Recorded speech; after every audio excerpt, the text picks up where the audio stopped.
در شهر شمال و غربی پشاور پاکستان حکومت محلی بازار مخصوص تشکیل کرده است که در آن نرخ‌ها زیر نظارت می باشند. مقامات امید دارند که به این وسیله از بالاروی نرخ‌ها در ماه رمضان جلوگیری خواهند کرد. منصبداران پاکستانی میگویند این گونه بازارها در شهرهای ولایت خیبر پختونخوا نیز تأسیس دادند. در ولایت جنوبی جلال آباد قرقیزستان مسلمانان حاجی‌های آینده را توسط لاتاری معین نمودند. در قرقیزستان این برای اولین بار است که حاجیان به این شکل انتخاب شده امکان خواهند داشت که ماه سپتامبر به مراسم حج به مکه و مدینه سفر کنند. بعضی ساکنان ولایت جلال آباد شکایت میکنند که قرعه کشی کامپیوتری شفاف نبود. عربستان سعودی به هر کشور به حساب یک جای در مقابل 1000 مسلمان سهمیه و یا کوتای حج مقرر کرده است.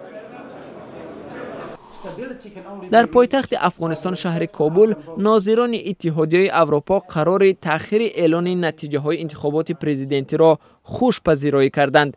کمیسیه مستقل انتخابات افغانستان اظهار نمود که نتیجه دور دوم انتخابات پرزیدنتی ماه گذشته بعدتر اعلان می شود. به قول ناظران اروپایی تأخیر امکان می دهد شکایت تقلب در کمش 2000 حوزه انتخاباتی تفتیش شود. پیش بینی می شود که نتیجه های انتخابات بعد 4 روز یعنی 7 ایول اعلان خواهد شد. در کشور بوسنیا و هرزگوینه اعتراضگران برای پشتیبانی از یک تظاهرگر در نزد دادگاه شهر سرایوو جمع شدند.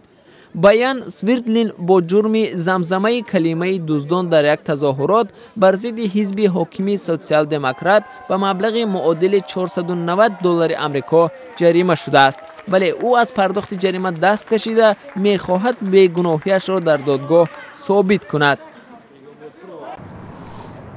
در مسکو طرفداران حزب‌های چپگرا نمایش رمزی تشکیل نموده یک عضو این حزب را که نقاب سیاستمدار الکساندر خودیرف را بر رویش کشیده بود رمزاً جزا دادند.